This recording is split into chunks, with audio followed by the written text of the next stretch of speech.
Pardon? He's still paying the cab driver? Somebody had to do it.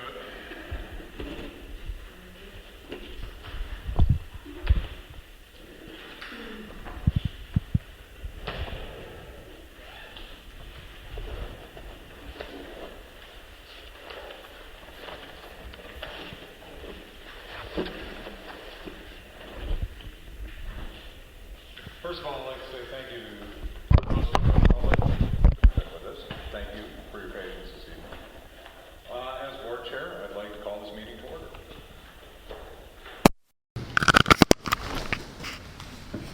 We begin our meetings with citizen comments.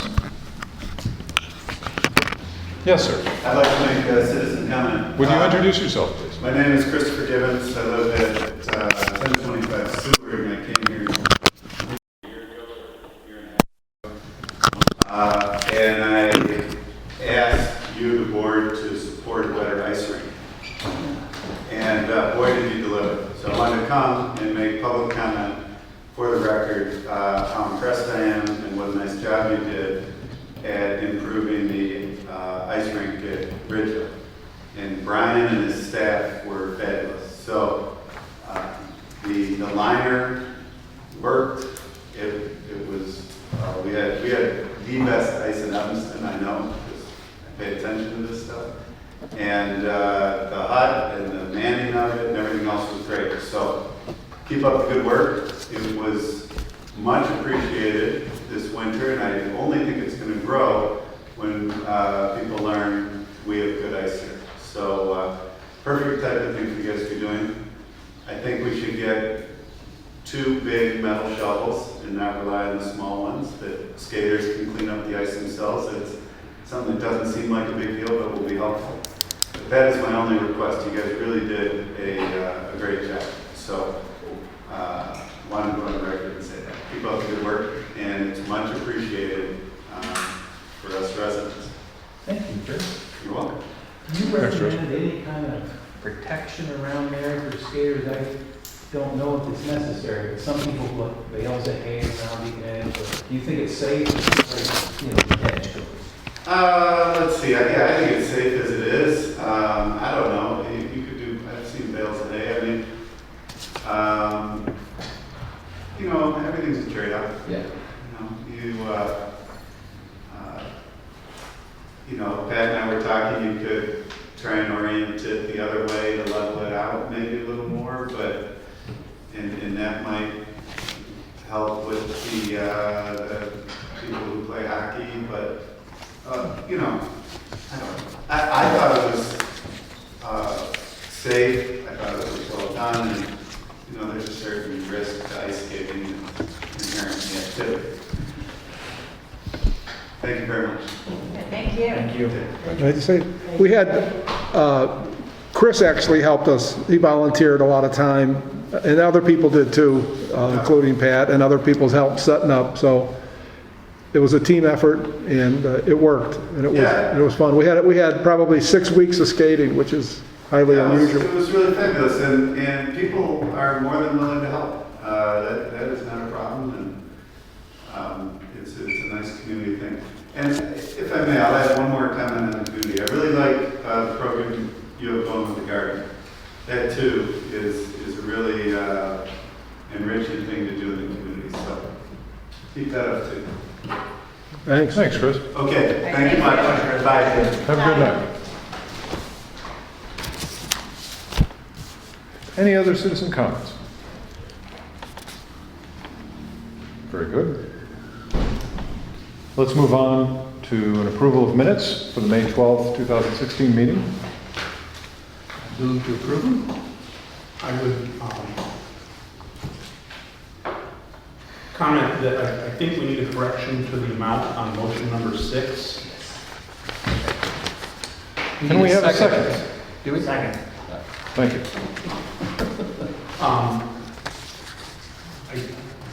If it's the report I'm thinking it is, that was the attempt to correct the number of outstanding items, I think the correct dollar amount is supposed to be $175.46. And that was under motion. Motion number 6. That's instead of $70.84. Right.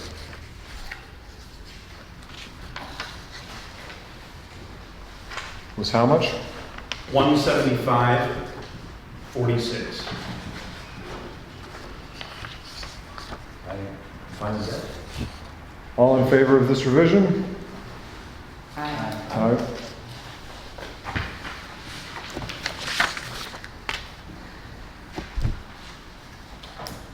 Approval of bills. It's a big month. Big month. What's June? So I'll skim through the unusuals. As you go down the list, constructive playthings is camp supplies, Costco wholesale an adjustment, which we'll get to later, discount school supply, camp supplies, Evanston Organics is mulch, sand, and wood chips. Evanston Sign and Graphics is a farmer's market change on the sign that's hanging out there. Everett's is a refund. Family Dollar Store, camp supplies. Goodman refund. Glen Hill an adjustment. K Park Recreation 2 benches, which we've been reimbursed for by a nice citizen. Lauder is a refund. Learn for Life is CPR for 10 staff members, so we're 95% certified with our staff.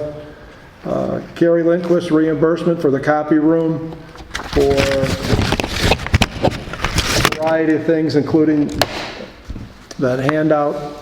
I lost myself. Okay.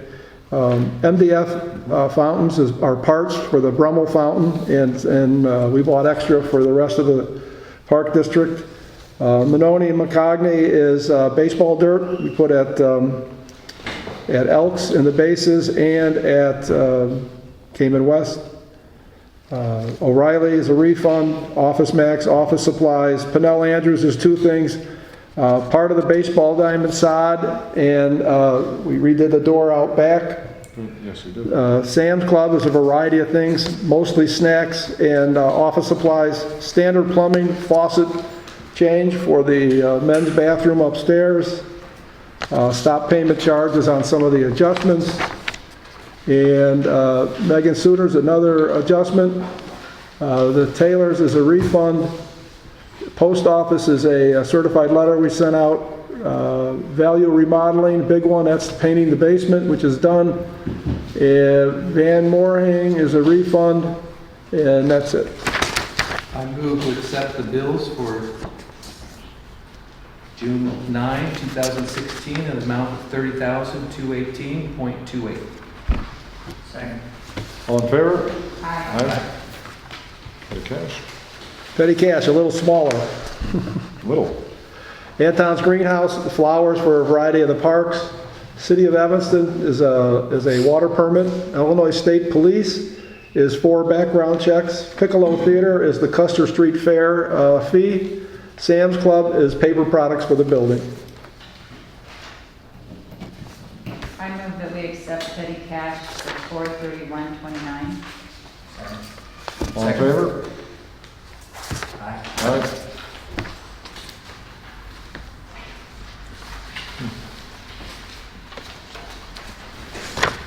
We move on to reports. I'll read mine first. Carrie's not going to make it tonight. She has a commitment that she had to take care of. Some of the stuff we've already talked about in the bills. In the past month, we've worked on a few major projects. We have painted and repaired the basement.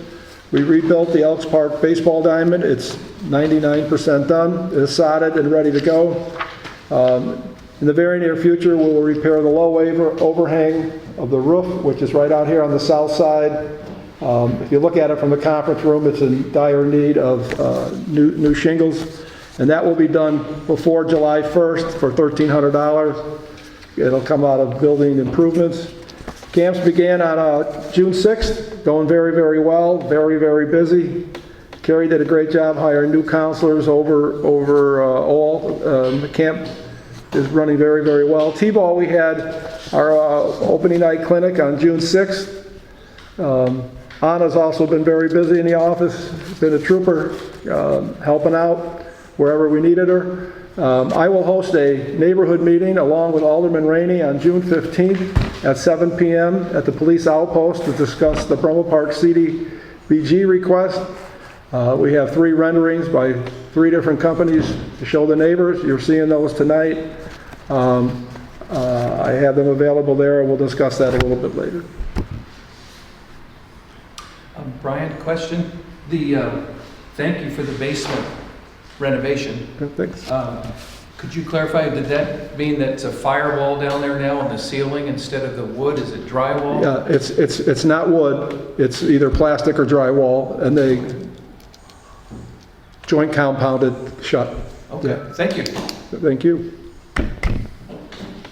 So they still use that police outpost for something? Yeah, it's closed, but when Alderman Rainey wants to open it, I guess it opens. It's in her ward. Okay. So it's not completely closed. Has news gone out? Has she used other news media to spread the word about this? And- Yeah, we put it on the website, and it's been mailed door to door in the Brumble Park neighborhood, several blocks. Okay. Have you gotten a postcard? I don't think so, not yet. I'll double check, but several blocks. Okay. The city mailed it out. The Facebook Association put the word out. Oh, great. Yeah. Okay. Carrie's report, we started some classes this week, started yoga. They're on a 9-week schedule. Rite Aid Circle will start in a couple weeks for 2 6-week sessions. She's been offering a special promotion. Participants can sign up for both yoga and Writing Circle and save $25. That's gone okay. Her comments on summer camp are off to a successful start. Enthusiastic about the staff. It's only day 4, but the staff is doing a nice job, especially the new director.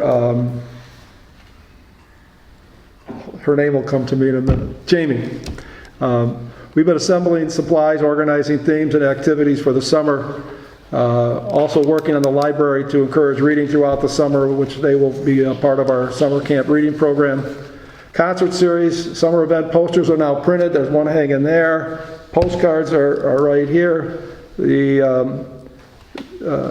had help designing the posters from a new counselor named Julian Baranda, nice young man. June 26th, we'll kick off our concert series with Playing Dogs playing rock country music. Look forward to that. Farmers Market, working on spreading the word about new arts and craft market during the Farmers Market on the last Wednesdays of the month. This is a hope to attract new vendors and encourage participation in the park from our arts community. Garden plots, we had a garden meeting on the 7th. Good stuff came out of that. I met with the gardeners today out here. Custer Street Fair is the 18th and 19th. Ridgeville will have an information booth. We're handing out flyers, the summer program, spreading the word. And she needs anybody who wants to volunteer their time could sign up on this sheet. If you would pass it around, would help tremendously. Point of note, we partnered with Edible Evanston at Elks Park this week to talk about one of the plots, which is overgrown with shade. It's a challenging plot, but they've managed to get a crop of greens, kale, chard, that sort of thing to donate to various efforts through Edible Evanston. So it's a really neat partnership. And they had some people from Edible Evanston out, and we're also providing some free advice on garden plots. Great.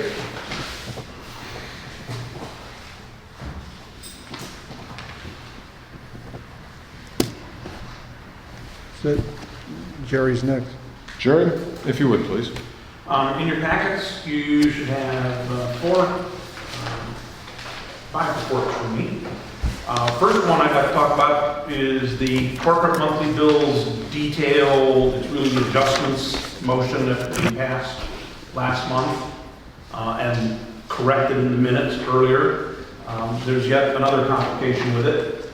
When I went to post these entries, I discovered that things don't balance because the $4.20 in the cultural arts program net, all the signs are reversed, the pluses are minuses and the minuses are plus. That resulted in an $8.40 balancing problem, so I'd like a board motion to correct the dollar amount from $175.46 to $183.86. So move. Second? Second. All in favor? Aye. Is that over the minutes then? Yeah, well, that would go in the June minutes. We fixed the May minutes saying we passed the other amount, and now we've corrected that amount in the June minutes. And that ought to confuse the auditors for a while as they trace it. Because it sure had me going for a while. Next one I'll talk is the most recent copy of the outstandings report.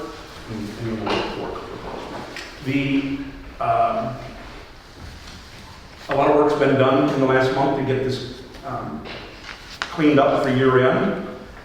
The first three items that are circled and have an AC next to them, I didn't know the status at the time I put this report together. I was looking to Anna Christina to give us an update. I've since learned the 2 checks you've approved reissuing on the corporate bills report. Also on the corporate bills report, the City of Evanston double posting of a payment of water bill was corrected. So you voted on that already.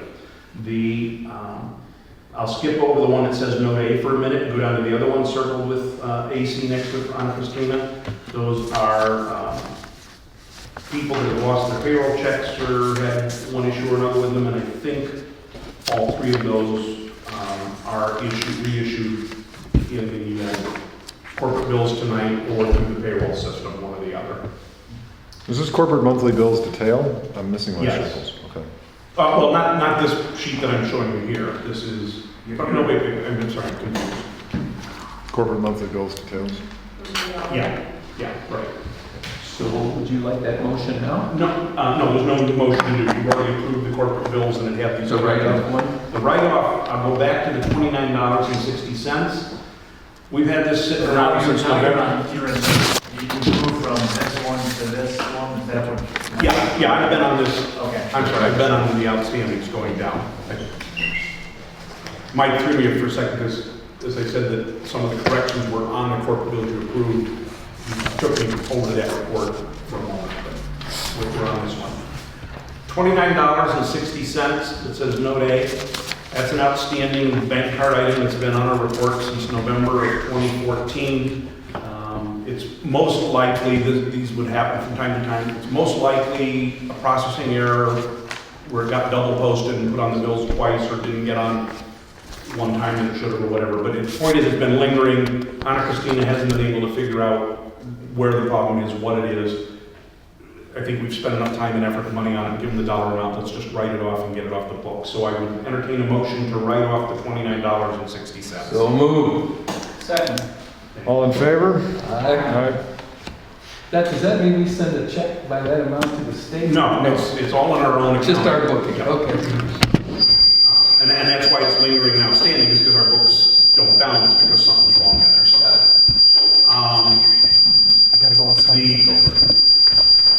the note B for the $259.25 ADP credit, just to give you an update where that stands, that's a situation where in the payroll, an employee they were not paid twice, but they were processed twice in our system. So it's been double posted and double processed through our system. So Anna still hasn't gotten me the details how to clear it, but we know what it is. We don't need a board motion to fix it. That will get fixed and cleaned up before the books are closed for this year. The $39.90 item is our lingering item that's been out there for several years now, and we have to go a full 10 years or so with it. This is for where we paid a vendor who went out of business, and we haven't been able to reach them. They never cashed a check. Last year, earlier this fiscal year, we implemented a $50 check reissue fee. What we are doing here is we're sending one last letter trying to contact this party, saying that their check is stale dated, we need to reissue it. $39.90 minus the $50 reissue fee, net amount owed you $0. If you want to question it, challenge it, whatever, get in touch with us in 30 days. Otherwise, we're closing this item out. And then I think we'll finally clear this off the books. We waived the remaining balance. And that's why I think Brian's not here to confirm that, I think that's why you have on the corporate bills, the registered letter charge, because I think that's the letter they sent out to I said send it certified and registered so that we comply with state law for unclaimed property. That is it for the outstanding reports. Then we're down to the regular appropriations ledger. We're looking really, really good. This outstanding.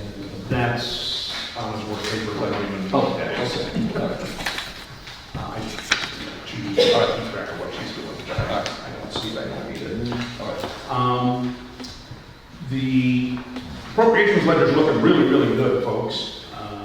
We're well under budget. We should be, but we got June to get through, so it's kind of a mix. You got to take it corporate separate from recreation. Corporate fund, we're looking really good, but you just approved somewhere in the vicinity of $23,000 worth of corporate expenses, so that's going to cut into that $61,000 pretty nicely. We know 25 of that is the paving that was not spent, so it starts to narrow that gap quite a bit with what we've done here. We've still got a few, we have 3 pay periods to get through yet, so the payroll will probably soak up the last of it, but I think we'll be comfortably pretty good on the corporate fund by the time we get to closing the books. On the recreation fund, we didn't really approve a lot of expenses tonight, and yet we got a pretty big pool of money left to work with. But most of the money in the recreation fund is wages right now, and we've got 3 pay periods happening, and we've got the summer programs going. This one's a tough one to take a guess at, but I'm going to guess a significant chunk of that is probably going to get used up to pay the wages to all the summer activities. But we'll do it. In terms of kind of specific items, I'll highlight. One reason we're looking pretty good on the corporate side is we've spent a lot less on legal fees this year than we've been spending the last few. Sorry, Charlie. But it helps our budget. And I'll comment on the $10,000 overage in property casualty insurance. That will go away as a part of the closing process because we get that bill late in the year, so it's for a lot of coverage next year. The accruals process will reverse out the months that are for next year and transfer the money to next year. In the recreation fund, we got a nice chunk of money on communications director wages because we haven't been paying Mike Miro. So that's where some of that surplus is coming from. And we've had much lower fuel expense this year than we've had in past years thanks to lower gas prices. So we're looking pretty good in those 2 categories. Then down to the balance sheet and statement of revenue and appropriations. I'm going to start on the revenue and appropriations side. I just had a quick comment there. It shows that we've had about $2,600 of miscellaneous revenue. I think that number is too high. I'm in discussions with Brian and Anna I think what's happened is some farmers market pre-orders have been misclassified into miscellaneous revenue instead of into the accounts payable for the farms. So that revenue I think is going to evaporate quite a bit as it goes into the accounts payable for the farms. Because this process keeps causing confusion, we've been doing it a couple years this way, and every year it's a problem. And prior to that, what we were doing was a different kind of problem. I've recently had the idea that what we may do is in the budget, fully expense the farm's payment as a farmer's market expense and take the income as income, and just, so in the appropriations ledger, we're going to increase our expenses and we're going to increase our miscellaneous income, and the 2 will essentially cancel each other out. Part of the problem is it happens across 2 years, but at least we'll get out of all the accounting headaches we keep having with trying to get the accounts payable handled right, or the problem in the past with the way they were doing it in and out of miscellaneous income, running miscellaneous income negative, which the auditors didn't like. So more to come as we go through the budget process, but I think we'll take a different accounting approach to handling the farmer market pre-orders to quit having this, quit stubbing our toe on the same problem every time, every year. That's all I got. Jerry, thank you. Anna Christina? Very good. We move on to Capital Improvement Committee report. Nothing to report, at least from Leiter, or the Leiter Park Campus. Ridgeville Park Campus, anything to report?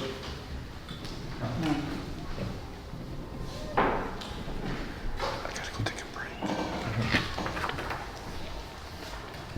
We move on to old business. Comparable equitable health employee benefits and cost.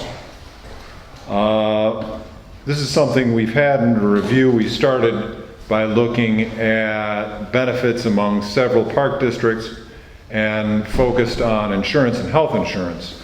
The distinction between those districts that had health insurance options for families and those that didn't. Dan?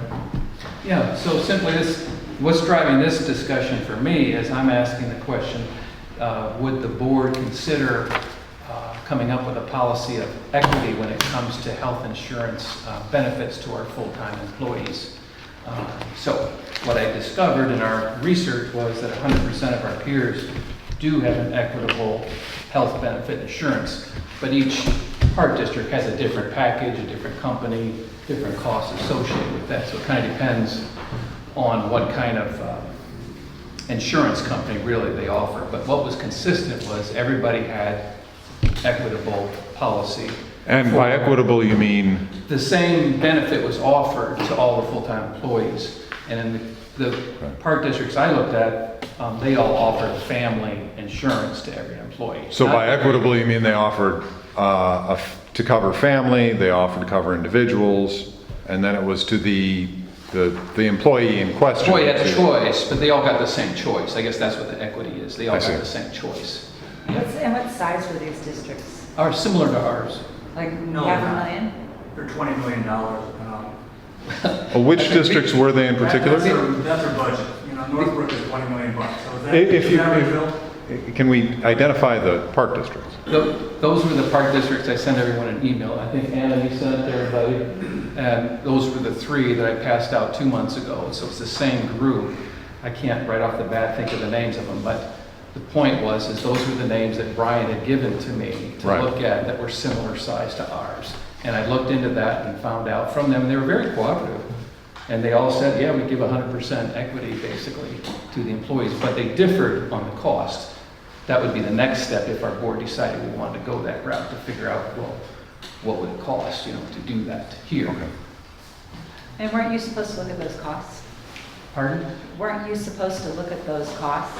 I haven't looked at the cost because to do that, I would need some help from either the board or from our staff. I recommend our staff because you really need to have quotes from different insurance companies. And you got to look at the employees and find out, their families and all. I don't have that kind of access. Yeah. Like even the company that we work with, I mean, couldn't we just ask that company that we currently get health insurance from? We What- could. I mean, We could. I think just- as a board- Just knowing what family, Yeah. what Brian's premiums are, multiply that by 4, then we could get an idea of what our costs Yeah. are. Right? Yeah, I think Yes, we need some hard I'm numbers. not sure that's our, what did you want to do with Brian's premiums? I mean, I'm just saying that this company that we're currently working with could provide us with those cost estimates. They Right? should be able to, but it wouldn't just be looking at his insurance, because they No. want to look at the population, the census, to see what the ages were. Of the people using the insurance? Right. Uh-huh. But I think that'd be a good next But you step, could do it, it's just the way you stated it wasn't quite right. I see. Okay. just to explore. We're essentially looking, so we need to ask essentially for quotes from our current insurance. When is the health insurance renewed? I don't know. Anna probably knows that. We're under the umbrella of the state local government health plan we have, Mhm. so And when is that renewed? it's just once a year. At certain times of year? And it just passed, Or it just passed? yes. Uh-huh. Yeah, my particular goal was not to make any decisions tonight, but just have part of the discussion, whether or not our board thought, following our peers, would be a good idea to have equitable health insurance that we would offer to our employees. If we agreed to that, or we thought that was a possibility, I'd recommend we ask Brian to look into our company and give us a little estimate maybe of what it would cost, given our 5 employees, I think, because we have one, Carrie, that's over 30 hours. So I think it'd be 5 employees that might get that benefit.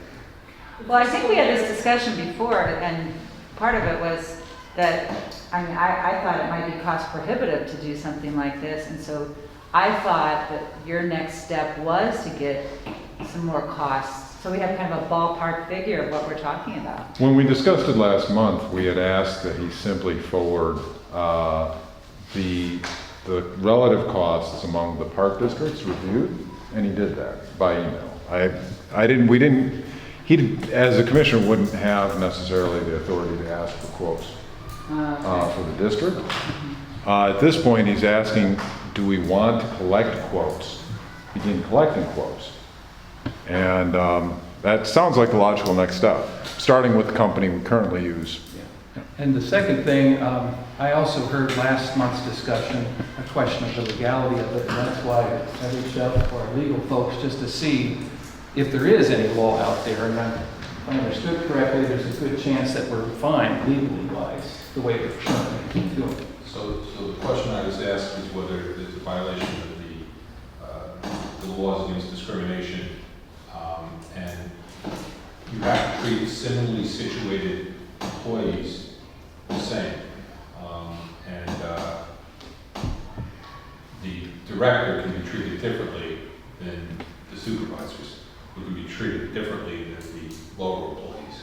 That's what you mean by similarly situated? Yes. And were you going to get that in writing for us? Would that be possible? I can put that in writing. That'd be helpful to me. Yeah, thank you. Is that going to cost us any money? It does cost money, yeah. What is it, if you just answered the question, why should we spend any money on it?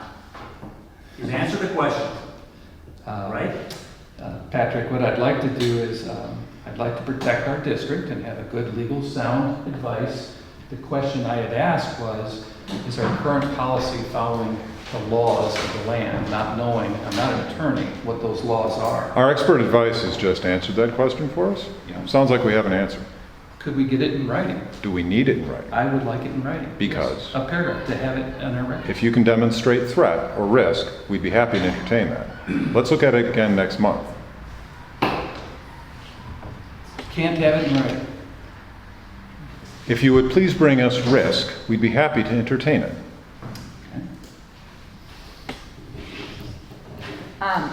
Back to the discussion about the costs. I'm concerned that the costs would be prohibitive, and I don't really know that it would be worth spending the time looking at the costs, because I know enough about insurance, and I don't know where this is going to fit in our budget, frankly. From what I have experienced, it's health insurance can be like $600 a month plus. May I just answer that kind of a question?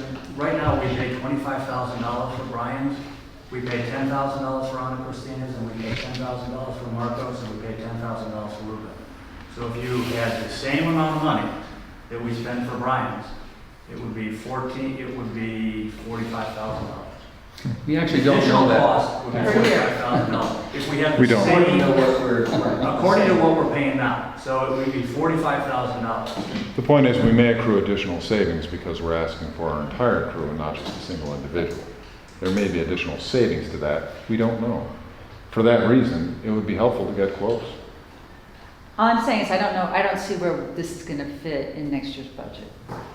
I think it's also particularly sort of disingenuous because last year, during our budget discussions and during our annual reviews, we agreed that because we had been paying our employees about a 3% increase for the last 4 or 5 years, and that the annual increases were 0.1% in 2015.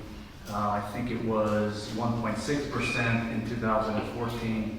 1.5% in 2013 and 2.1%. So we've given our employees additional benefits. And what was not said last month, and I think I said it several times, is that when this situation was done with Brian Rosinski, he gave up something. Yeah. So what are we going to ask the employees to give up when we've already set the stage? We all agreed as a consensus in executive session and an open meeting that this year there wasn't going to be an increase because we gave the employees a 3% increase when the CPI was only 1/10 of 1%. So Let's recognize, right. So let's be careful here in discussing employee compensation. We keep it general and not address anyone specifically. Well, shouldn't we be No, doing this this is a entire public thing? meeting. Shouldn't we be doing this entire discussion on employee compensation in an executive session? I mean, I think that's kind of my point, is that we're talking about compensation for employees. Why are we not doing this in executive session? Because we're not talking about compensation, we're talking about benefits, that's a public record, and what I want to That's know is... compensation. It's part of compensation. I think, to answer your question, when we're talking about specific individuals, I think we need to be in executive session. When we're talking about a district-wide policy for all employees, that does not need to be in executive session. We should also recognize it has repeatedly been brought to us as an issue of equity in employee benefits. It hasn't been brought to us as the need to adopt a family option in health insurance. I'm not saying we're not zeroing on that. It certainly sounds like we are. But at this point, we're still very much in a policy stage. We haven't even seen quotes. So no, I don't personally see this happening in the tentative budget we have before us. But I do want to add that if there is going to be discussion regarding policy and some reference to individual compensation, then it really should be in executive session. For in terms of individuals. If the discussion is going to involve individual compensation at all, Are you referring to one way or the... other, it should be within the executive session. You're referring to the compensation of individuals. If that's going to be part of the discussion on the issue, then the issue should be in executive session. Yes. Makes sense. Agreed. So at this point, collecting some information, getting some different quotes, starting with our current company may be useful. It would help drive the conversation and give us some real information to address our concerns or put them to rest.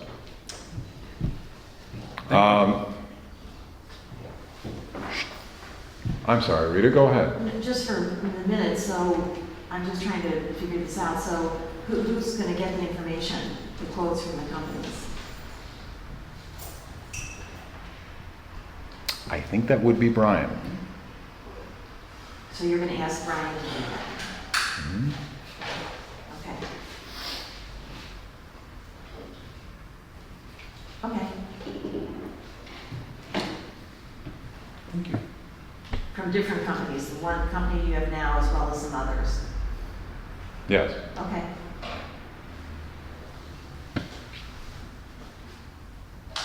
Shall we move to new business? Year-ending adjustments? I think we covered that during my report, if there's anything else.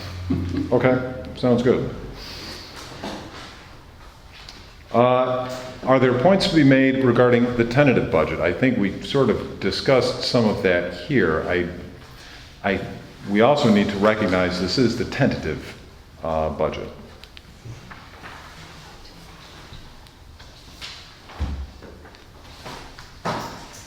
Do we have a copy of the tentative budget with us? I've got a whole stack of paperwork here that says tentative budget. What do you know? What do you know? Sorry. Would you pass one back to get a chance?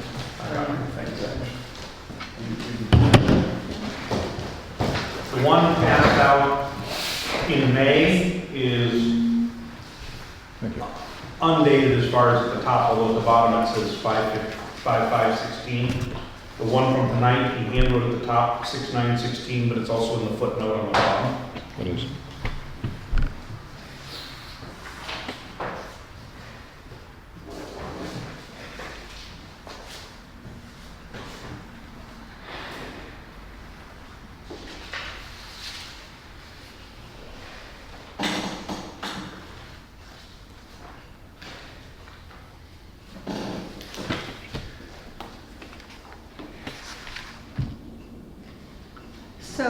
paving expenses for actual 2015-16, did we really spend 25,000 on a paving? We didn't, did we? I'm sorry, That what's was the the line budget. item? That was the budgeted amount for 2015-16. That column heading's a little. We had budgeted It's the for- actual budget. The actual Oh, budget, okay, actual budget, okay, gotcha. So that's, we're just comparing the budgeted amounts.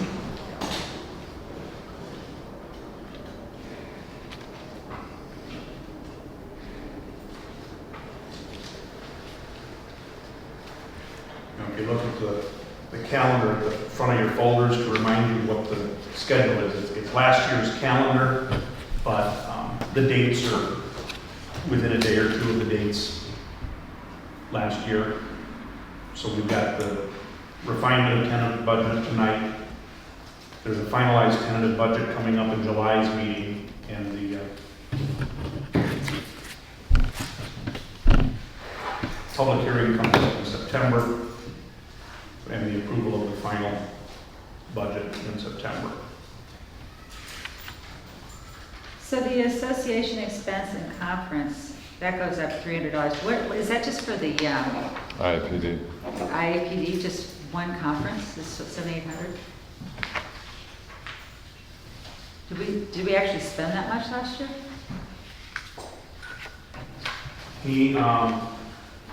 This is like a summary page, and when you turn the pages, you can see the details. So he's got 2 items itemized in there, 6,500 for the IAPD membership, and then 1,300 for board development conferences. In terms of did we spend that much, look for that line item on your appropriations ledger.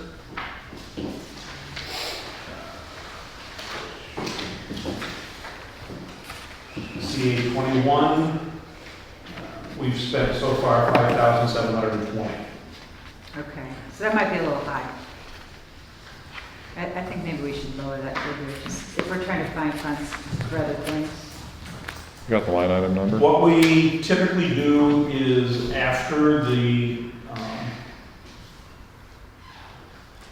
I have to look at my calendar to see exactly when we do it, whether it's in July or whether it's in August. But kind of once I get to a point that I'm able to post the vast majority of the expenses for the fiscal year, which is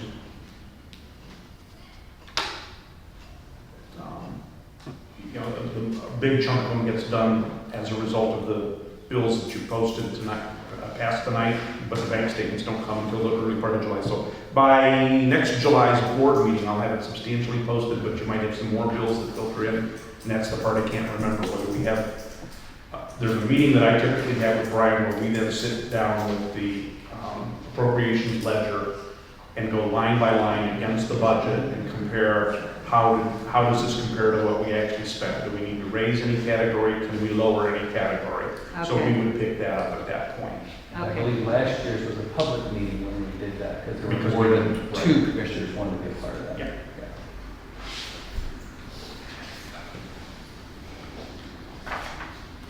When do you think you'll be getting together with Brian? I would have to look at my calendar. I don't remember when we did that, whether that was an August meeting or whether that was a July meeting. Will, in the July meeting, will we have these numbers basically, or?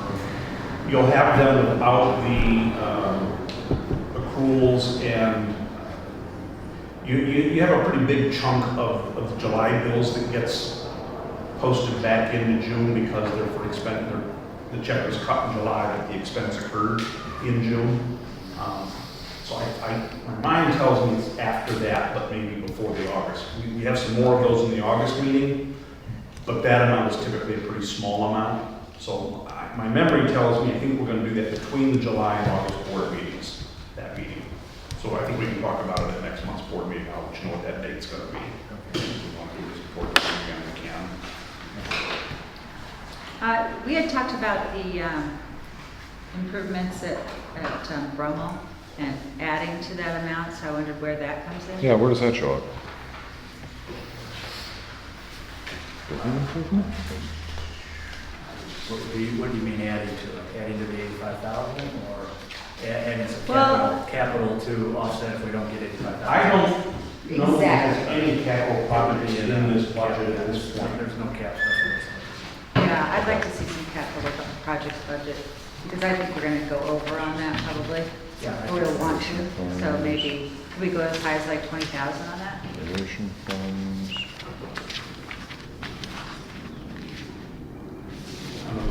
Maybe it's in the recreation fund because it does have it's got the revenue coming in for the. If you look at the last page, it's Exhibit A, tentative,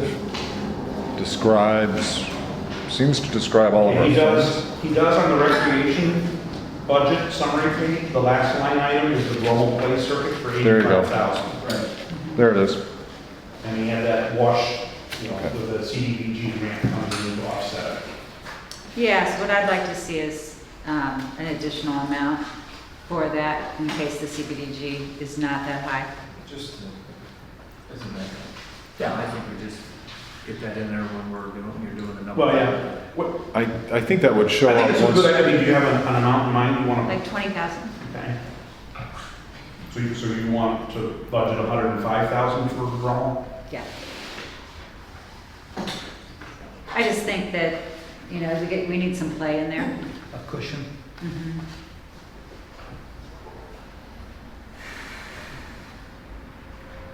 What we've done in past years at this meeting, and I think it happened last year, Brian wasn't in the room when we talked about it. I just tried to capture in notes the things that you brought up, made sure that we kept track of those notes as we worked through the process, and ultimately got down. I use the analogies, at this point, we're figuring out what are all the ingredients we want to make sure get in the mix.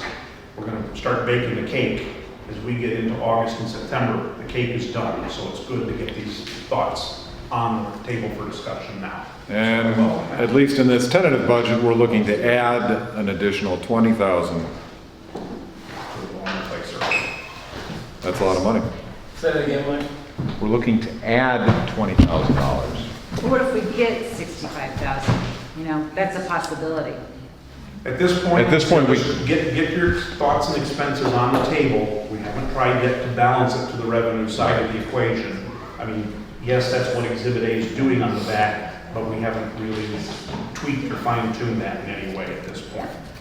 Ultimately, we'll have to do that, or then we got to start cutting some of the numbers. But at this stage, we need to get your thoughts and ideas and numbers on the table, and then we'll try and work Expense and We recreation. actually In vote case on we the don't final get decision 85 sometime in the late fall. In case we don't get 85? True, and by then we'll It's going to be at your know. We know the September. CBDG. Or do you want to put that in an exhibit?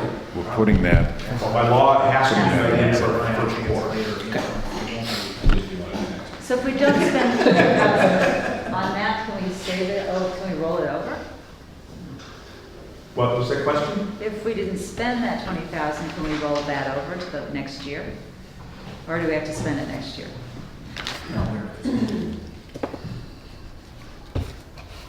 I don't think it's. That's a hard one to answer. I mean, First, we haven't actually found it yet. We go around on this. Really what we, as an agency, need to be doing, we haven't effectively done, and I'm a little confused by it as well. Ideally, you get these big kind of projects over into your capital improvement fund, and you fund that. The problem is, to put the money in, you have to have the project targeted. And can a project run multiple years? Yes, so that there's money left over one year and continues the next. Yes, I mean, that's the way to do it. If we leave it in the recreation fund as the place we're dealing with it, the answer is no, that doesn't carry over from year to year. So we can actually request that that's moved over? Well, and then we've got to pass motions to move the money from, now, part of the problem is, the reason it needs to really stay here, at least for the amount, for the portion that's CDBG matched, it's got to stay in the recreation fund, because that's where we're bringing in CDBG revenue. And we cannot move money from the recreation fund to the capital fund. The only fund we can move money out to other funds from is the corporate fund. Okay. So we would have to somehow bring the excess revenue into the corporate fund in order to be able to move it over to the capital fund. Okay. So if we said, okay, well, we're gonna spend 105,000 on Bromo, 85 of which is gonna be from CDBG, we put the 85 portion in the recreation fund, and we put the 20 over in the capital fund.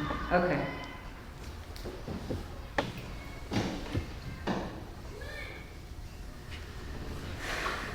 Okay, let's add that for our July meeting. Okay. Other points on the tentative budget? I think there were some other items you were doing, Brian. You were going to talk about getting a retaining wall estimate for the retaining wall out here for this budget. Is that in here at this point? I didn't hear. You said- The retaining Additional wall- funds for a retaining wall? Oh, yeah. When we talk about the budget, this is a bare bone budget. There's no fluff in it, there's no major projects, but a couple major projects we were thinking about, obviously not thinking about, one we have to do next year is the roof at Cayman Fieldhouse. And then the retaining wall right out here at 908 Seward is railroad ties that are rotted. In our neighborhood meeting on rodents, they love decaying wood, and we've got a bunch of it right here. So at any rate, I'm going to get numbers on that before the July meeting, on replacing it either with 6x6s or stone like we have coming in the driveway. It's going to be pretty expensive, but we have to do the roof at Cayman. If you go over there, you can take a look, you can see the tiles are peeling them. What's the estimate looking like, or ballpark?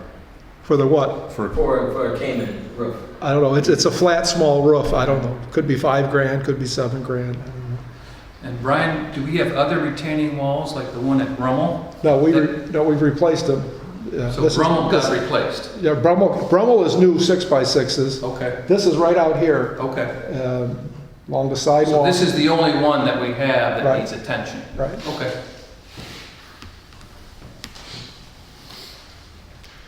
Those would be two bigger projects that we foresee.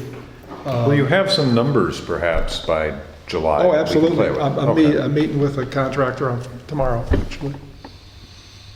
Okay, so we'll have some additional numbers to play with in July. Right. Excellent. Moving on from the tentative budget, I have a point here to discuss appointment of officers. Now, if we revisit our May, I think it was May, I think it was May. We just approved. we have a motion amended in May regarding the reelection of myself and Ann. Motion passed. What additional appointments have we under discussion? I brought up this topic because our ordinance requires us on an annual basis to appoint all officers, and we have 4 officers. 2 of them we appointed, but we have a secretary that's now Anna Christina, and also our treasurer. So I just want us to follow kind of what we're supposed to do. Just make a motion to do the. It's supposed to hit right at our annual meeting, just like we did with the president, vice president. We really should do all the officers. Okay, so just as a formality. I don't recall having to do that for secretary and treasurer. Page 5 of our ordinance, it's pretty clear. Yes, but I believe we had an option to actually employ those people as well. I'm missing something, obviously.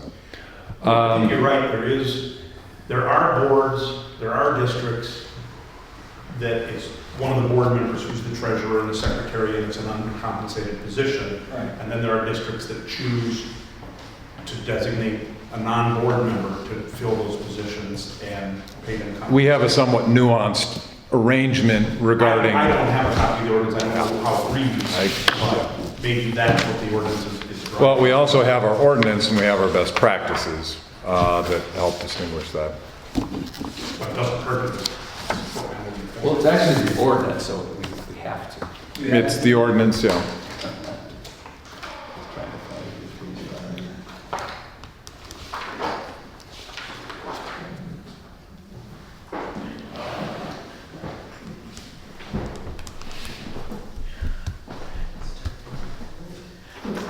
But I also believe that if we could do that, it'd be an opportunity to discuss it. It says, all officers whose terms are tenured or fixed by statute. page before describes who the officers are, and includes the 4 that we have.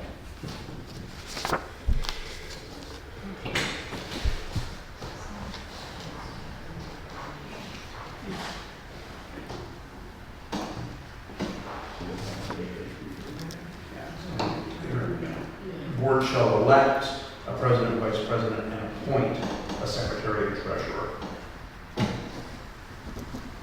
That has to be done yearly. At the end of the meeting. Yeah. It's good practice, I think. Is there a motion? Well, I first wanted to just point out that we needed the motion, so it sounds like people agree we do. Do I have a motion to appoint a secretary and a treasurer for Ridgeville for the year? I would move that we appoint the 2 that are currently in those positions. Second. I'd like to have a discussion though, Mr. President, if we could, before we vote. Well, starting with, can we please clarify the people in those positions? Anna Christina and Jerry. And points to discuss. What I'd like to discuss as we move forward and each year we appoint someone in these positions, we think about the pros and cons of having someone who's not employed with us being in those positions. Now, Anna Christina has done a great job, so I'm not talking about her personally. I'm talking about whether it'd be a good idea to have someone who's not an employee be in that position. Just a discussion topic. It wouldn't have to be this year, but I'm saying it's... Do you see advantages for someone fulfilling those positions whom we don't currently employ? And what would those big advantages advantage, I do. Such as? I think that many of our discussions as board members has been complicated because the secretary who's in that position is also the secretary that's the employee. So I believe we have a best practice expectation as board members. We're really not trying to supervise or intervene with employees. We just work through Brian. But when it comes to our board business, we do need to communicate with that secretary and that treasurer. So in other words, with Jerry, he's not employed other than getting compensated through this position. There's no conflict of interest for me or a problem, or it doesn't get complicated to communicate directly with Jerry. With Anna Christina, just because of the 2 positions, I feel like it's a little more convoluted and the messages could be confused. I think it'd be clearer if we had someone who's not employed in that position. In other words, boundaries on the different jobs. I could see your point on that. Yeah. Again, I apologize. I haven't memorized our best practices, though I did help craft them, and I don't have a copy available tonight. My recollection being a number of responsibilities exist under each position. One of those involves taking minutes during board meetings, which we've successfully outsourced to Rita. So the question then does focus on whether we're achieving best practice or generating real value out of having an employee serve as secretary. And at this point, my impression being I don't see a loss in value having an employee fulfill that position. But this is in fact a discussion, so. I'm a little confused. Are you suggesting that Anna Christina is no longer the corporate secretary? Is that basically what you're suggesting? All I'm asking us to do is 2 things. One is acknowledge and start practicing what our ordinance says, which we've done, is have an annual motion to fill those positions. Secondly, to think about who we want to be in that position. And I think it's an opportunity for us to think outside of what we practiced in the past.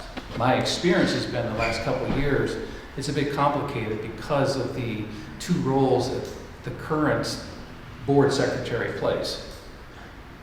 For me to communicate directly with that person. And by roles, you're referring to what specifically? One is administrative assistant and the other is the board secretary. She gets 2 salaries. She gets a salary for, her annual job, and she gets a salary for our board work, which is the appointment of secretary. I guess the other argument would be that, she's so, she knows all of this information so well and is so close to it that she can easily do this type of job. So in some ways it really works. So I guess what is the job of corporate secretary in your mind? Well, I believe the corporate secretary is in charge of all the paperwork and the reports to make sure, excuse me, that we get that, and to make sure we get the minutes, basically the secretarial duties of the actual board, separate from the board, separate from the park district work. Charles, I have a question. Does this kind of tread that same line in terms of we're talking about an employee? Is this more, Right. could you just clarify? I think the discussion now is whether it makes sense to have an employee be the board secretary. Okay. That's all. I just want to make sure. And at some point, if you decide to, but you have to appoint somebody the secretary, the board has to do that, and you have to vote on it. So you're necessarily going to have to discuss who that person is. And that can be done in the open meeting. Okay. Currently, we have a motion before us. Here's a little more Yes, sir. information. I've got a copy of the state statute for the Park District Code for special districts. And it's basically almost word for word what our ordinance is. So I think our ordinance is derived from the state statute. The board of each park district shall elect from their number a president, and all districts shall elect a vice president who hold their respective offices for 1 year or until their successors. They will also appoint a secretary and a treasurer, prescribe their duties, terms of office, and require such bonds as the board deems necessary. Kind of tying that to the language in there that was talking about those officers that have a set term as opposed to those officers who don't have a set term. It clearly says the president and vice president have a 1-year term. It doesn't say that for the treasurer or the secretary. Our own ordinance is kind of vague about that, other than the reference to officers who have a term. So this is business to attend to, and essentially drawing both from our ordinance and the state precedent. We have a reappointment. We have it seconded. I'm sorry, I wanted to add one more thought to this, just observationally, day by day, as we interact with state agencies, county agencies, and whatnot. They may not be thinking of the secretary in the way you're thinking of it. They think of it as more a functional daily duty of the agency. So there are emails and things where Anna Christina is the contact person from these agencies and has been for a very long time. And like I know as treasurer, I'm still fighting to get agencies at the federal government and at the county level To recognize quit sending things to Dean and send them to me. And if we start changing who the secretary is too regularly, we may miss important stuff because it falls in cracks, because we're fighting with agencies to get them to update their records as to who to contact. The most important function of the secretary is there's certain documents that have to be signed by the secretary. That's the most important function. And it's helpful, I think, if you have somebody who's here on a regular basis to be able to sign when necessary, as opposed to having to track down somebody who may not be at the park district on a regular basis to sign. Are you here on a regular basis, Anna? Yes, I am. Too regular. I believe there's also the ability to appoint an assistant secretary. Yes. If you wanted to, if somebody wanted to change the secretary and it was somebody who's not here on a regular basis, you could appoint an assistant secretary who would have that same ability. And if we were talking about a larger park district, there could be good reasons for doing that. I'm not sure that you guys need to do that. Call for a vote. Very good. All in favor? Aye. The motion was, And To- to reappoint Anna Christina as secretary and Jerry as treasurer. okay, we got a second too? Yeah, Yes. Rob. Aye. Aye. Aye. Thank you. Next point involves Brummel Park development, which you've touched on in large part, but we have some displays. Okay, We have 3 displays in front of you. The top one is Game Time. Their big board is coming, like the lower 2. That's basically, I met with 3 different contractors and said, here's the approximate budget for 2 to 5-year-olds. Use your imagination, see what you come up with, and then we'll take it to the neighbors or take it to the board. The one on the far left is Reese Recreation, and the one on the far right is Little Tykes. You should know that Little Tykes is currently in Brummel Park, in the big play area. It's also blue, so you make no mistake. What we're talking about in the Brummel Park renovation is to get rid of the decaying west play circuit and replace it with one of these 3 or close to one of these 3, and we're going to apply for community development block grant funds. In my meeting with Ann regarding this, she was very positive. No guarantees, but one of her quotes was, you will get money. I can't tell you how much, but this is a very vital park to Southeast Evanston, and especially for parents and caregivers, this would be a great addition. So that's where it sits. Again, June 15th, we're taking it to the neighbors. I have, if you want to look at it, a very tentative CDBG budget estimate. It's a lot more than, pass this around for me. It's a lot more than replacing the play circuit. You got to get rid of the old one. Obviously, you have to come to the final design. We have to get new wood chips. We're thinking benches for the caregivers. Can I see that real quick? Please. And we have to replace some of the 6x6 by 10-foot border. There'll be some minor excavation. Obviously, there'll be turf repair from the trucks that come in. Possibly a drinking fountain, recycling bins and cans, and then freight. And freight, don't like to pay it, but you got to pay it. That's just tentative. Those numbers can change. The designs can change. We're thinking 4 benches. What's this material here? Is that just wood chips, or is that the stuff that they have? No, that's we're doing wood chips, so that's wood chips. Okay. Yeah. All right. Yeah. If we get into the rubber soft serve, that material is, I know the price. That's why I asked. It looked like it. So. Yeah. Some of the factors involved in how much money we get, obviously, will be the presentation, how open and involved the neighbors are. Ann made sure to tell me when I go in front of CDBG to say a couple things about what we do in cooperation with the city of Evanston, Bike the Ridge, Food Truck Fest, things of that nature. But the other wild card is who else applies for money, how much the federal government frees up, and what's important to the city and that committee. Alderman Miller's on that committee, and Mike Murrell's on that committee. And Alderman Rainey is the chairperson. And there's others, but those are the 3 that we're very familiar with. Do you have estimates from these? What's that? Do you have estimates yet from these vendors? I Do you can't. have estimates? Do you have estimates from the vendors? Oh yeah, absolutely. Can you tell Absolutely. me what they are? Yeah. Oh, they're all in the. Oh, they're all in this. They're all in the $36,000 range for the equipment. To install the equipment is basically 40% of the amount of the expenditure.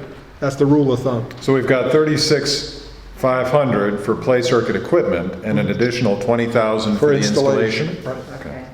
What about? And I do everything just a little high because that could change. You could run into a unique problem. Things happen. So. Yeah. And is the other part of the park more geared for older kids? What's that? Is the other part of the park more geared for older kids? It's a very advanced play circuit. It's basically 6 to 12-year-olds. Yeah. Okay. Yeah, and it's in pretty good shape. And will these connect at all? Well, like what? Will any of the circuits connect, or is it No. going to be completely separate? No, they're completely separate. This is going to go in the same spot where the wooden play circuit is now in the western part of Brummel Park. Okay. Our current play circuit Actually, both of them get quite a bit of traffic. Absolutely. The play circuit we're replacing, I believe, was installed in 1988. Don't quote me. It was here before I got here. I started in 91. It's Thank old. you, Brian. That looks great. Thanks. And on the 15th, you're going to meet with neighbors. Neighbors at the police outpost. So then in July, I'll come back to you and say, here's what the neighbors suggested. I'm going to meet with the vendors, and then you'll say, hey, do this, do that, and we'll go. And is there any way to add like different pieces to it, like as time goes on? Or? Sure, yeah, but what you should know is if you add pieces, then your fall zone increases. So you see it's See not how the very. wood chips spread out Yeah, on the so, diameter? yeah, you need to have like 12 feet or whatever the Oh, I got you. Consumer Safety Product Division says, so then you'd have to excavate some more and put in a larger area for wood chips and fall zone. So when is our application due? Our application's due in August. There'll be a couple meetings in late June. I get the option to attend one of them, and that's just an orientation. Then I start writing the grant. And we'll have no trouble getting that done by, Oh, we'll have trouble getting it done, but we'll get it done. And when are CDBG funds approved? When is that again? Sorry. When- The money comes next When the spring, funds right? approved. Oh, the funds will be approved in September. In September, right? But you won't get to spend it, that's another wild card, until the federal government releases it, and then the city gives you the green light, and then you go. Maybe the summer of 17. Maybe, Probably. yeah. Think back to when we did the basketball courts with CDBG money and how it kept. Getting pushed back. Right. but when we look at these, they're all in that $36,000 range Yes. basically. So Yeah. each one of those, we can compare Right. what we get with that price. Right, the bottom left is actually below the $36,000 range. The The small one. bottom left is Yeah, we already have Reese equipment like Recreations. that somewhere. So Brian, you may have answered this already, but, so at the outposts for the community meeting, you're gonna bring these? Oh, I'm bringing Input. I'm bringing those and catalogs from each vendor. Excellent. Thank you. Okay. That's exciting. We have a point of new business, sponsored to commissioners in Evanston's leadership course. And there, I think we're referring to the Evanston Community Foundation's Leadership Evanston, a year-long course that provides crash training. Both, it incorporates the police training with a crash course on city governance, and then enrolls the participants in a project to improve Evanston in some regard. And these are generally non-for-profit endeavors. If you're not familiar with the Evanston Community Foundation, it's something like our United Way. It's quite active and has had several generations of classes since, I think, the late 80s. I think it started in 87. Just about everyone on the city council has gone through Leadership Evanston training, as have many current and previous members of the Chamber of Commerce. Dean went through it. I don't know if you know. Oh, I didn't. And Mike Murr. Spokes. oh yeah, Mike, I think we sponsored Mike to do And that. our former HR director at the bank also did, and spoke very highly of it. I brought this up as a possibility of discussion because we're in that budget phase. We are. I believe there's an application that's due sometime this summer, I assume. I don't have that detail.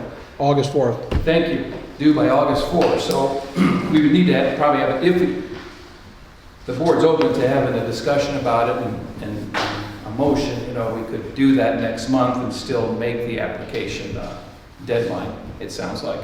What's the cost? Pardon? What is the cost?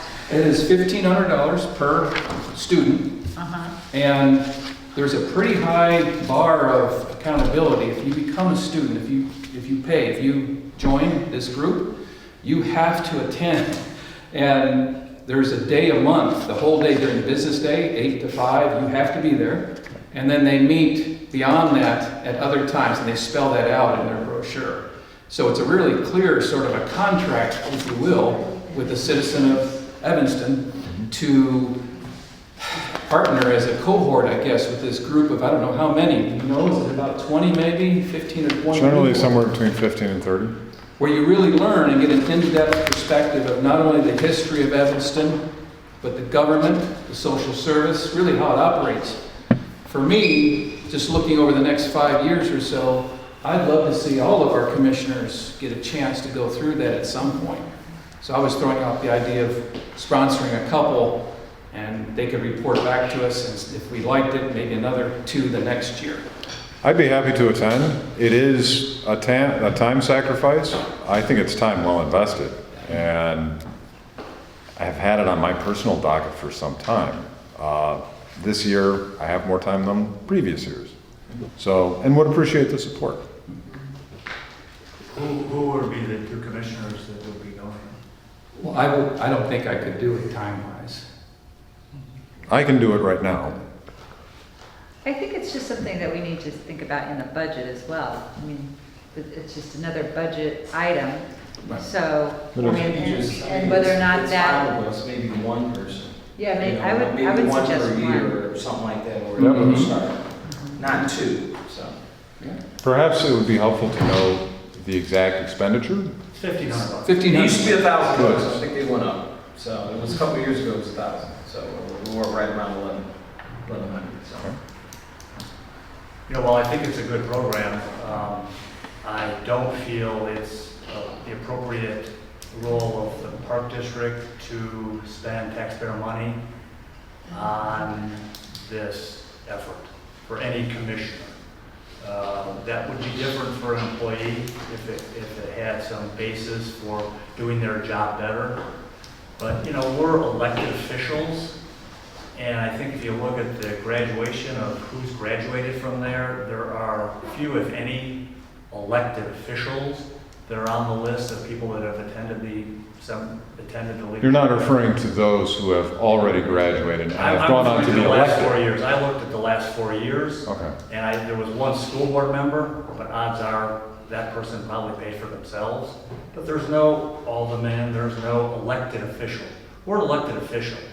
I think if we want to do something that is a broader base for the Evanston community, which I think is a good thing, but as Dan said, it's a commitment. It's 9 Wednesdays a year, all day, a seminar, a retreat, you know, project. So it's a time-consuming endeavor, and I think it's, you know, people that have done it have liked it. But I don't feel the taxpayer should support that effort. I beg to differ on that. I think you're investing in your communities in doing leadership at Evanston. It's all about Evanston. I think Ridgeville, I think when we think about broader, our makeup is too large to not think about the rest of Evanston and go, I agree with boy, that. this would be, you know, and I'm thinking about somebody like even Brian. And I know Brian's had many contacts and connections throughout the city and he has great relationships. But, you know, if you will, him as an example, I would think would be it's a great thing to be a part of leadership at Evanston, as well as the commissioners. So I don't necessarily agree with that. I see your point, Okay. but I don't necessarily agree with that. I think it's Currently, we time to venture out to have this. Alderman Wilson, Alderman Tendon, previous Alderman Braithwaite. Grover, current Alderman Braithwaite, previous Alderman Burris, have all been through the program. Have they paid for it themselves? I would have to call them up and ask. Yeah, well, I would be interested in knowing, because I just, again, the taxpayer should not have to be responsible for an elected official that is doing that, in my opinion. It's one thing that's different. I agree with Ryan, I agree with Mike Muro. If they're employees and they're doing, you know, like that's their job and that's what they need to do, they need to connect with the community, that's a very important thing. But again, we're elected officials, we're volunteers, that's what we signed up for. This is different, in my opinion, than a board project with Peter Murphy, you know, that we invested in. That was a board together project. This is an individual situation that, you know, it's a good situation if you're long-term in Evanston, but again, I don't think it should be funded by taxpayer money. If they're interested in it enough, there are scholarships available. I think most of us could afford it if we wanted to do it, and if we wanted to invest in it, that's fine. I think it's a good thing. I found generally you get what you pay for. And that holds true for consumers, and it holds true for taxpayers. We are not paid by the district. We are tasked by the district, however, to perform as administrators, to perform as policymakers. And in that regard, as a neighbor, I appreciate the investment others have made in Leadership Evanston. I've seen the results. Regardless of where I stand on certain issues with the city, I appreciate it and consider it a wise investment. Shall we look at this again next month as we are finalizing the tentative budget? It does sound like we have enough support to at least continue the discussion, and I'd entertain that we I would like to have a motion next month at our next meeting, and if there's a second, to have a discussion and a vote on that. I would also like to revisit our best practices. I guess I'd also like to want to know if a person that would benefit by the expenditure of money is really entitled to vote on it and to participate in the vote Absolutely. itself. Absolutely. But we can have that as part of the discussion. Okay. You know, also, I think it takes us back to that budget item I brought up earlier with the conference and, Yeah. you know, those expenditures. And I mean, I thought those were high, and I also think that, you know, these one-day events like at the IAPD, I don't know, I mean, I guess I would say maybe we should weigh that. And, you know, no, I find that conference to be expensive. So, I mean, maybe just one or two of us goes to that conference and, you know, kind of save that money and, you know, I don't know, I guess Or- I just think that some of that is Or very can expensive. I add a portion? You know, I mean, a start, do something like Leadership Evanston, earmarking a portion of that for someone on the board or an employee or staff, I should say, but not the entire amount. And I But something also agree, Ann, that's the kind of thing we'll need to do over the next couple of months to balance this tight budget, right? Right, And exactly. that kind of weighing, that makes sense. Because you're right, if one's a one-shot deal, the other's like 9 months, well, maybe it makes sense to spread it out. Right, yeah, because I know that just to even go to the conference is $300 or something. Thank you. We have a task to review current list of employees. I have a list for you. Thank you. Do these include, these are full-time employees? No, these are- Part-time employees? This is everybody in the summer of 2016. Summer of 2016. Correct.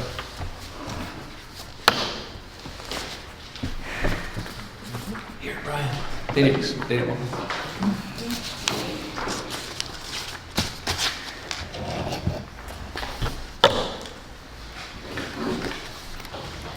Youth in the Park is YIP, for those who don't know. Right, Brian? What's that? YIP is Youth in the Oh, Park. yeah, Youth in the Parks program, sorry.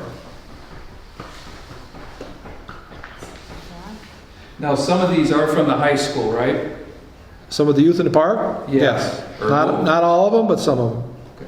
Most of them. And none of them were involved in the scandal at the high school? Nobody, Bobby Locke was on film, but he was not Okay. charged. I just wanted to click, there was a... You're talking about the locker, yeah. Yeah. What do you mean, the high school? In high school, there's a big scandal where some security guard was caught on camera stealing from students' lockers. They were taped by the students. Right, I understood that, but then why would that concern the high school A- students that a we lot of- have? The adults, though, were the ones that were at fault there, correct? Well, these are adult guards from the high school.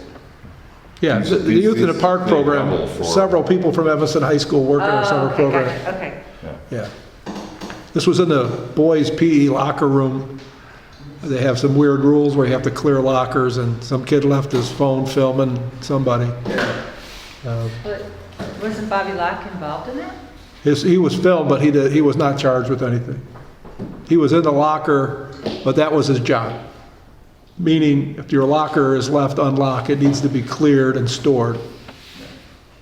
That's neither here, has nothing to do with Ridgeville, but, yeah, that he was in that there, so yeah.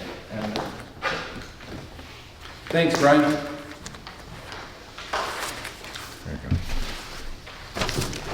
We move on to a discussion of porta potties. I make a motion that we get a porta potty similar to last year's situation over here in the trees at Ridgeville Park. I would suggest in this motion that same similar type of, Handicap accessible Yeah. with all the bells and whistles lockable. to remain here till September 1 or something like that. The date's not as important to me, but I think last month Rob asked about getting water in and they'll give you Hand they wash. won't give you water. I mean, there's no, wash your hands in water. It's It's just a hand sanitizer. yeah, hand sanitizer. right. With the little hand sanitizer, it'd be great. and the reason I said a motion is I thought we needed a motion for you. Right, well, this is a little controversial issue, so I don't want to be the guy making the decision. I'd rather have input. Do we have a second? And we're just talking I'll about. second that. We're just talking about one park, right? This park. Yeah. Okay. And you're talking about July 1 till August 31st? I'm talking about now till September 1. As soon That's as the we, motion. as soon as we can get it in Yes. September. Not in the budget for this year, so I don't think you can do it until July 1. There's your Okay, own I'll- budget. But I'll- we gotta have a second before we can have a Ian discussion. seconded it. I'll second. Okay. So the motion is porta potty as soon as possible, same thing through September 1. Okay. I guess I think we should keep with the budget, and if we have to wait till July 1st, I'm okay with that. Brian, how much is it a month? $175 on a 28-day billing cycle. Is there not $175 in this month? There's $175. Thank you. But it's up to you guys.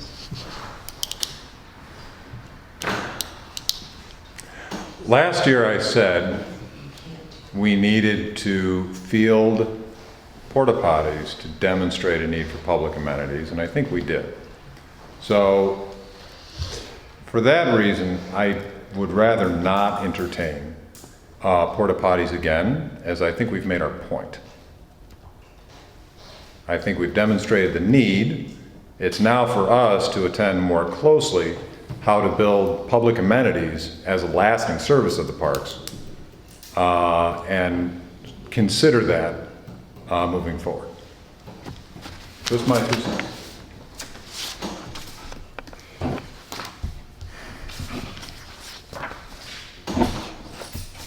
Do we have other discussion?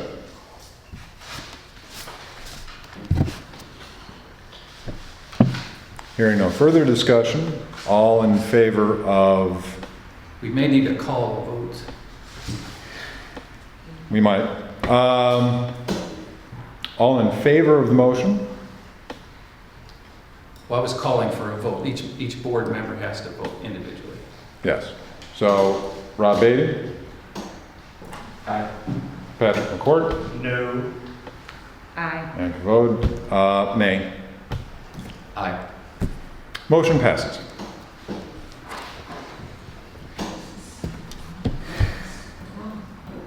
We have a note to review board positions. Minute taker, secretary, court counsel. Oh, that I already actually, did that. yeah, I don't know why it's here twice, but we did that already. That was, Okay, that was so point this is C. redundant. Yeah. Okay. Okay.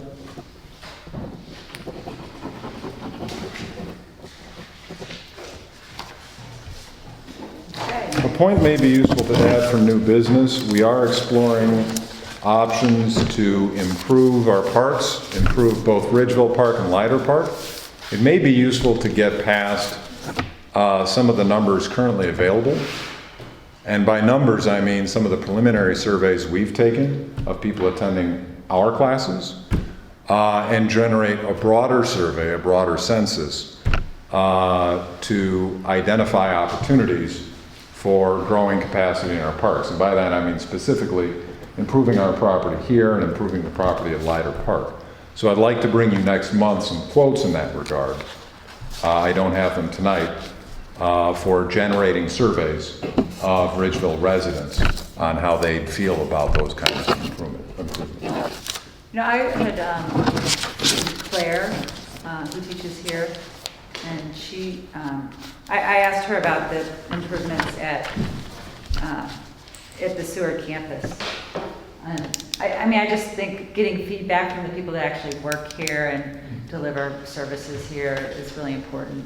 And she teaches a lot of science classes and things like that. So if we could possibly get some written feedback from people like she and She Mike. teaches here. What does she teach? She teaches some arts classes. Who's that? Claire. Oh, Claire Calhoun. The pastor's wife?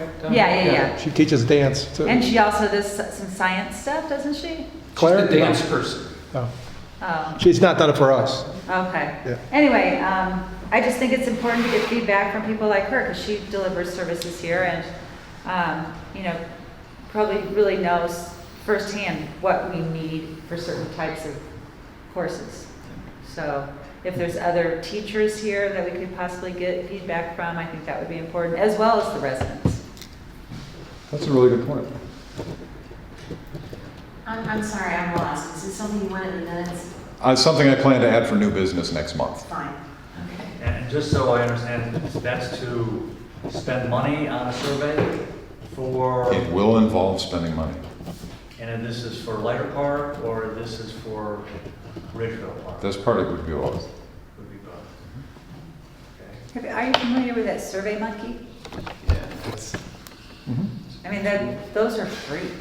I mean, it's, You know, I think it's a little maybe premature when we're talking about surveys, when we have no plan of paying for anything, no capability of paying for anything. So I think to go ask a resident, would you like this or that? Would you like us to tear this building down? Would you like us to make, you know, gardens over Leiter? But we have no possibility of paying for that right now. Whereas Brummel, we've got the CBDG. We know this is not going to qualify for CDBG. So to spend $5,000, $2,000, $500, $10 on a survey that we have no possible idea how we're going to get it paid for, it has to be a waste of money. I completely and vehemently disagree. Okay. The lack of imagination in that previous statement is almost appalling.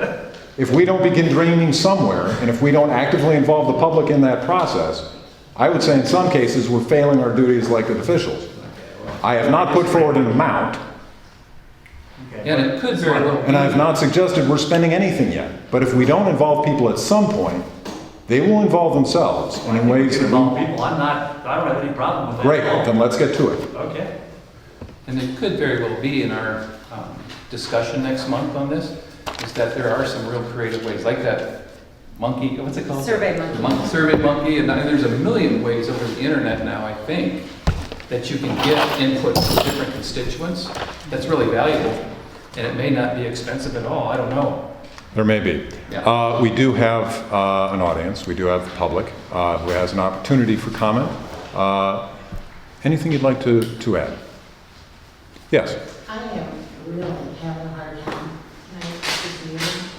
It was really nice to hear you say, Jerry, that we had some money for the first time, and that was really kind of exciting, because it seems like it's been a while.